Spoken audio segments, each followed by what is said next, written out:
Assalamualaikum warahmatullahi wabarakatuh. Rahayu Sagung Dumadi.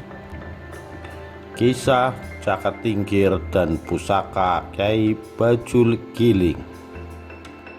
SM Said, 16 Januari 2015.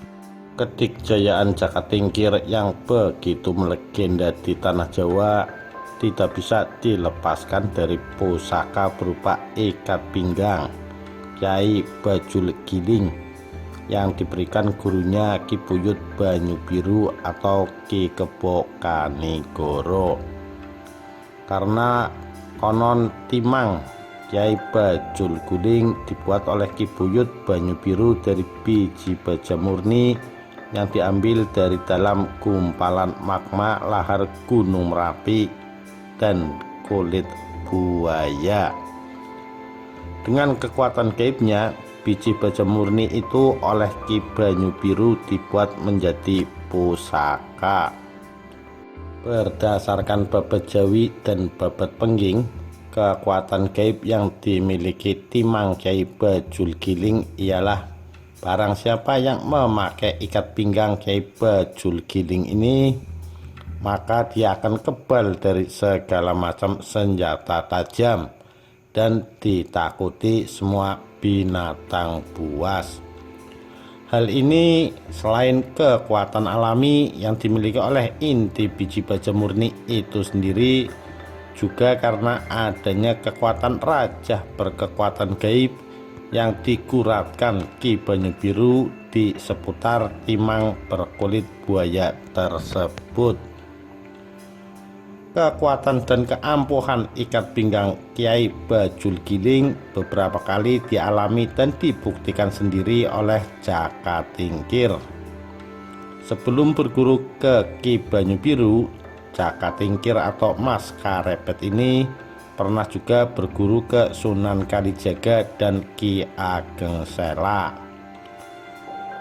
Setelah berguru kepada Ki Ageng Sela dan Sunan Kalijaga, Caket Tingkir lalu disuruh untuk mengabdi ke Keraton Demak Bintoro.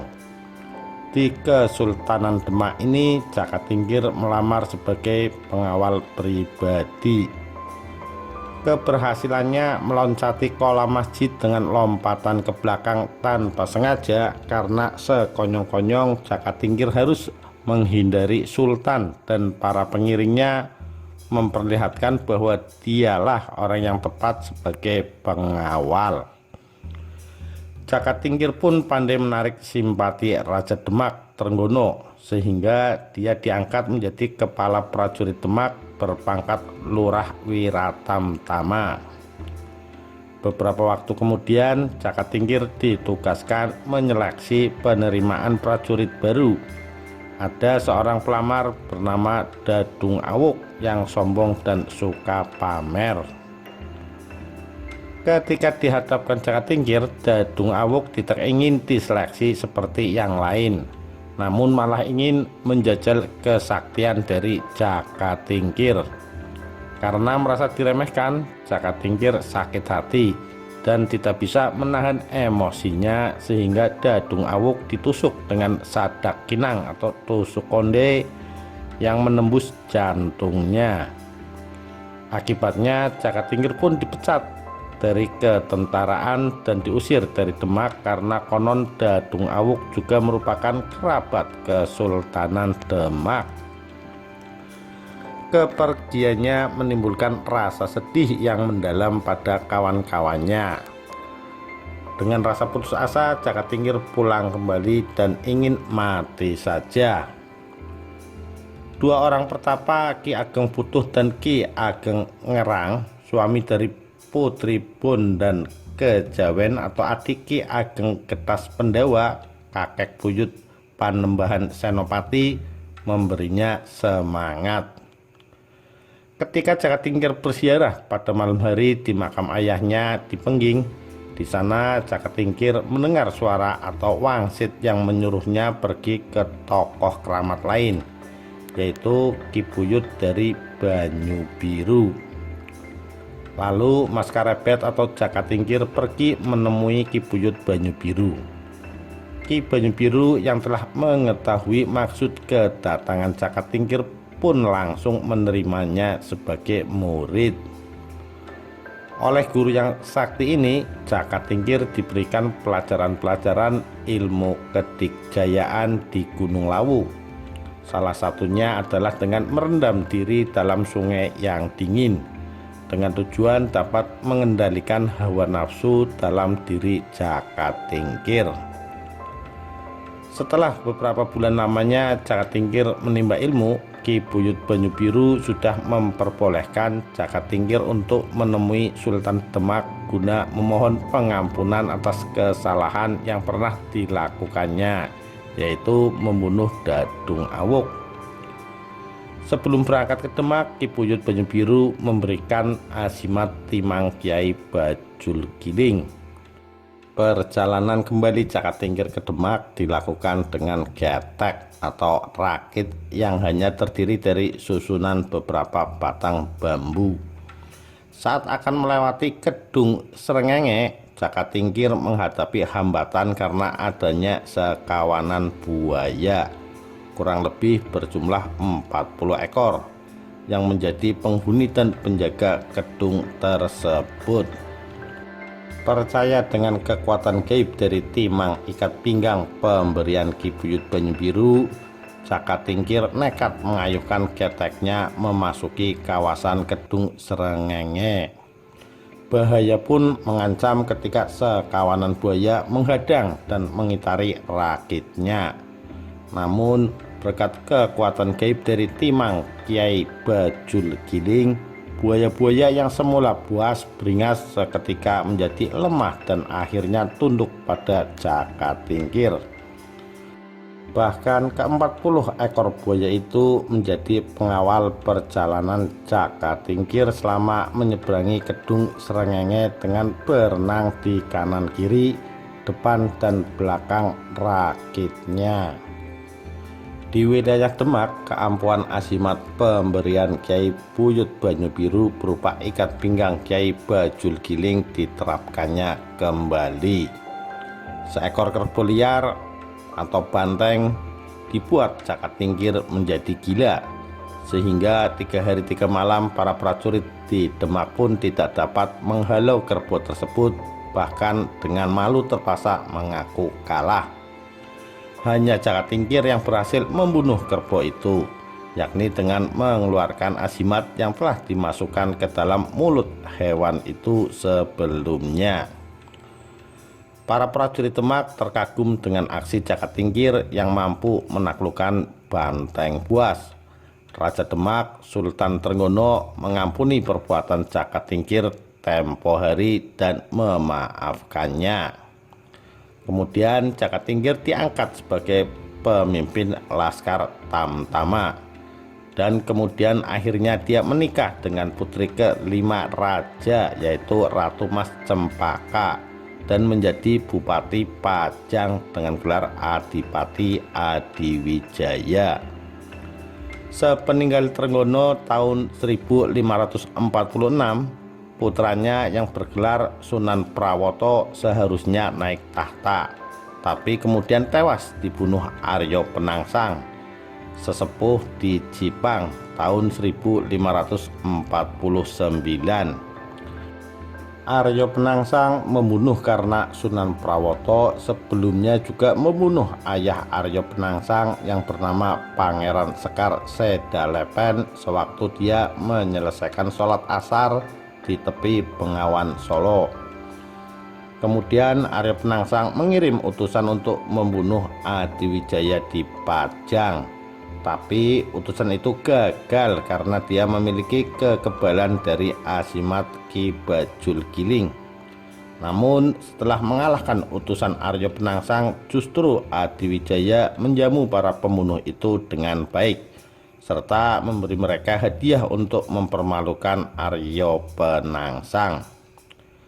Adiwijaya segan memerangi Aryo Penangsang secara langsung karena sama-sama anggota keluarga Demak dan merupakan saudara seperguruan, sama-sama murid Sunan Kudus. Maka Adiwijaya pun mengadakan sayembara. Barang siapa dapat membunuh Arya Penangsang akan mendapatkan tanah Pati dan Mentawak atau Mataram sebagai hadiah. Sayembara diikuti kedua cucu Ki Ageng Sela, yaitu Ki Ageng Pemanahan dan Ki Panjawi. Dalam perang itu Ki Jurumartani, kakak ipar Ki Ageng Pemanahan, berhasil menyusun siasat cerdik sehingga Sutawijaya anak Ki Ageng Pemanahan dapat menewaskan Arya Penangsang setelah menusukkan tombak Kyai Pleret ketika Arya Penangsang menyeberang Bengawan Solo dengan mengendarai kuda jantan Gagak Rimang. Lalu oleh Adiwijaya diberikan tanah pertikan Mataram kepada keluarga Ki Ageng Pemanahan. Saat naik tahta, kekuasaan Adiwijaya hanya mencakup wilayah Jawa Tengah saja, karena sepeninggal Trenggana banyak daerah bawahan Demak yang melepaskan diri. Negeri-negeri di Jawa Timur yang tergabung dalam persekutuan Adipati Bangwetan saat itu dipimpin oleh Panji Wiryakrama, Bupati Surabaya. Pada tahun 1568, Sunan Prapen, penguasa Giri Kedaton, menjadi mediator pertemuan antara Adiwijaya, Raja Pajang di atas negeri yang mereka pimpin. Sebagai tanda ikatan politik, Panji Wiryakrama diambil sebagai menantu Adiwijaya. Selain itu, Adiwijaya juga berhasil menundukkan Madura setelah penguasa pulau itu yang bernama Raden Pratanu bergelar Panembahan Lemah Dhuwur Arosbaya menjadi menantunya. Dalam pertemuan tahun 1568 itu, Sunan Prapen untuk pertama kalinya berjumpa dengan Ki Ageng Pemanahan, dan untuk kedua kalinya meramalkan bahwa Pajang akan ditaklukkan Mataram melalui keturunan Ki Ageng tersebut. Mendengar ramalan tersebut, Adiwijaya tidak lagi merasa cemas karena dia menyerahkan semuanya pada kehendak takdir. Lalu beberapa tahun kemudian, Sutawijaya atau Panembahan Senopati yang telah diberikannya tanah pertikan di alas Mentawak mulai melakukan pemberontakan terhadap Pajang. Pada tahun 1582, seorang keponakan Sutawijaya yang tinggal di Pajang bernama Raden Pabelan dihukum mati karena berani menyusup ke dalam kaputren menemui Ratu Sekar Kedaton, putri bungsu Adiwijaya. Ayah Pabelan yang bernama Tumenggung Mayang dijatuhi hukuman buang karena diduga ikut membantu anaknya. Ibu Raden Pabelan yang merupakan adik perempuan Sutawijaya meminta bantuan ke Mataram. Sutawijaya pun mengirim utusan untuk merebut Tumenggung Mayang dalam perjalanan pembuangannya ke Semarang. Perbuatan Sutawijaya itu menjadi alasan Adiwijaya untuk menyerang Mataram. Perang antara kedua pihak pun meletus.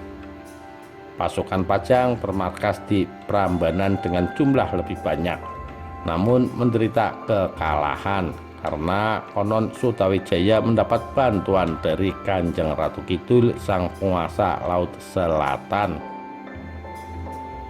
Dengan sekonyong-konyong, Gunung Merapi meletus. Akibatnya ratusan laskar Pajang tewas terkena letusan gunung tersebut. Selanjutnya diceritakan dalam serat Babat Tanah Jawi, Sultan Adiwijaya terseret dalam kekacauan itu, sehingga pasukannya dapat dipukul mundur oleh pasukan Mataram, dan dengan terpaksa Adiwijaya melarikan diri.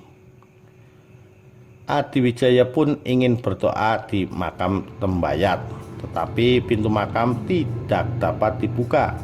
Raja Pajang ini bahkan tidak mampu membukanya, sehingga dia berlutut saja di luar dan membuka ikat pinggang Kyai Bajul Giling. Juru kunci memberikan penjelasan yang sangat buruk tentang kejadian itu. Rupanya Allah tidak lagi memberinya izin menjadi raja. Hal ini amat mengguncang jiwa Adiwijaya. Pada malam hari dia tertidur dalam balai kencur yang dikelilingi air yang sangat menyegarkan. Esok harinya perjalanan dilanjutkan, tetapi ikat pinggang Bajul Giling tertinggal di depan pintu makam Sunan Tembayat, sehingga gajah yang menjadi tunggangannya menjadi liar dan membuat Adiwijaya terjatuh. Setelah itu dia dinaikkan ke atas tandu. Itulah perjalanan pulang ke Pajang amat lambat dan Raja duduk terguncang-guncang di atas tandu.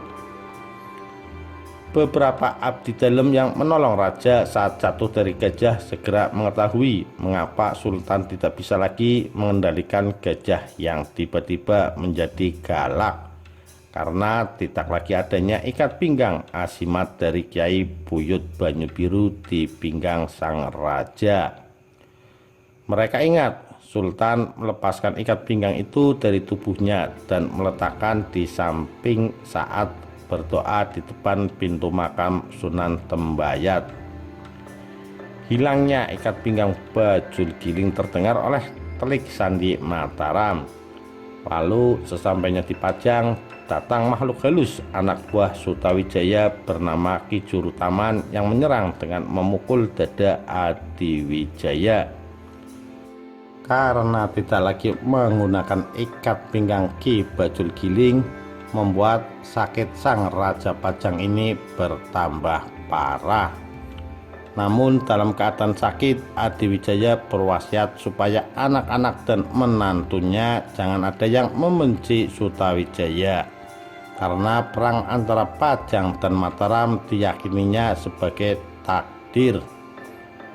Selain itu, Sutawijaya sendiri adalah anak angkat Adiwijaya yang dianggapnya sebagai putra tertua. Adiwijaya akhirnya meninggal dunia pada tahun 1582. Dia dimakamkan di Desa Putuh, yaitu kampung halaman ibu kandungnya.